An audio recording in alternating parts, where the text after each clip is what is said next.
All right, today we're going to dive into a really powerful, but let's be honest, sometimes tricky business tool from the Indian Contract Act. It's called agency, and it's basically the legal secret to being in two places at once. So let's get right into it. I mean, it's the classic growth problem, isn't it? Your business is finally taking off, you're getting traction, but you're still just one person. You physically can't be everywhere you need to be. Or maybe you can. As it turns out, the law has a pretty clever solution for this exact problem. So let's make this real. Meet Priya. She's a super talented artisan, and her handcrafted goods are a massive hit. So much so that she's ready to open a brand new boutique in the city. But here's the catch. How can she possibly manage that new store while also keeping her busy workshop running? It feels like she's at a total standstill. Well, the answer to Priya's dilemma is something called an agent-principal relationship. And trust me, it's like a legal superpower. It's a formal way for one person to act on behalf of another, essentially multiplying their presence and their ability to get things done. So how does this work?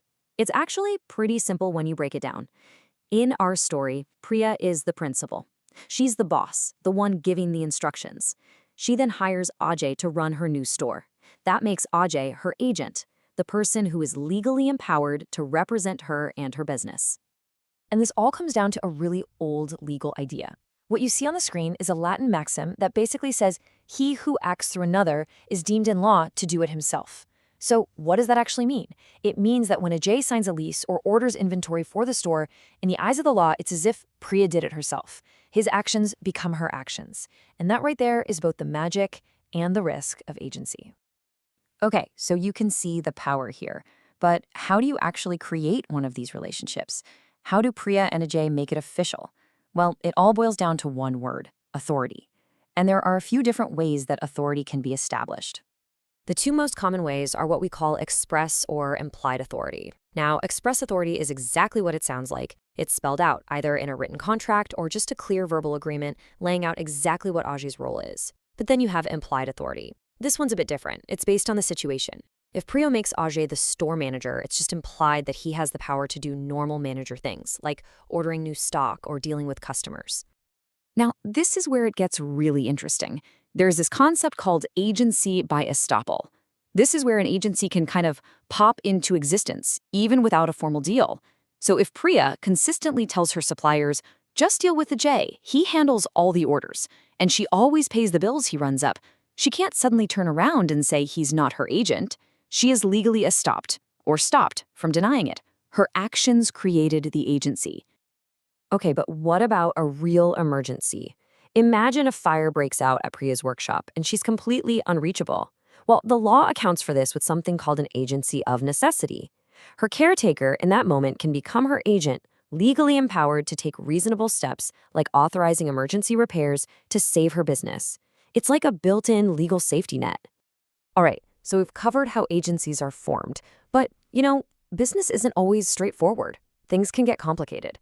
What happens if an agent goes a little off script? Or what if they need to bring in their own help?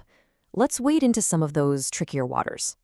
This brings us to the idea of ratification.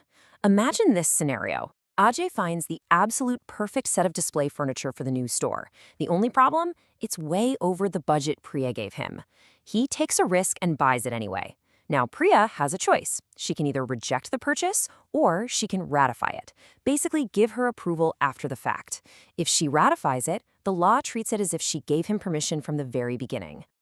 Now, let's say the new store is a massive success and Ajay is just completely overwhelmed. He needs help.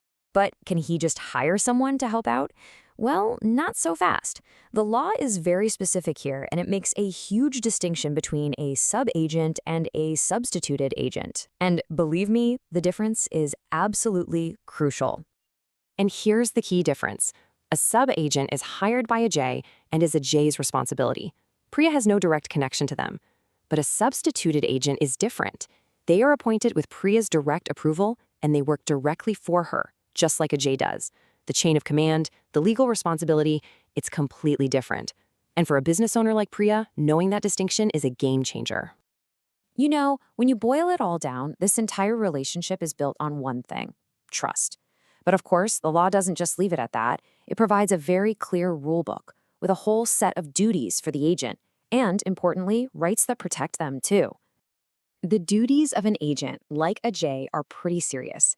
Because remember, he's legally acting as Priya. This means he has to follow her instructions perfectly, use all his skill and care, keep flawless financial records, and always keep her in the loop, especially if things start to go wrong. But if there is one duty, one rule that stands above all the others, it's this. An agent must never, ever make a secret profit from their position. Their loyalty has to be 100% with their principal. This is the absolute core of their legal and ethical obligation. So what does that actually look like in practice? Let's go back to our story. Imagine Priya asks Ajay to buy a property for a new workshop.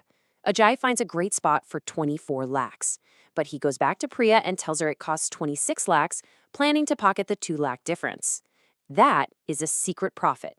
And if Priya finds out, she is legally entitled to get that entire 2 lakh surplus back from him.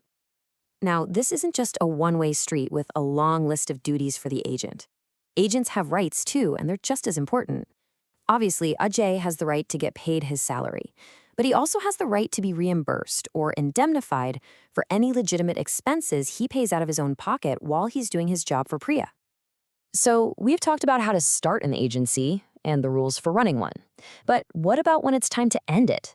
Like any business partnership, an agency relationship doesn't last forever, and the law has a clear roadmap for how it can be dissolved.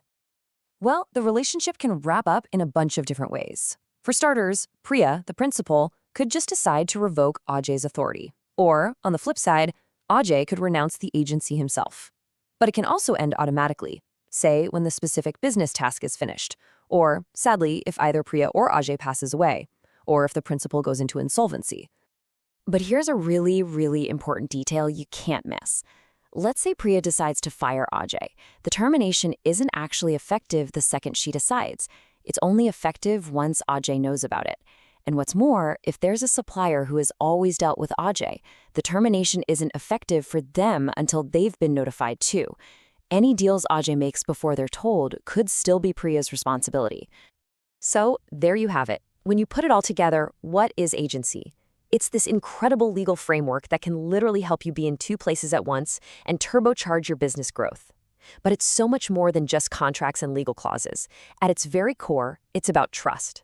So as you think about your own goals and ambitions, the real question is, who would you trust to act for you?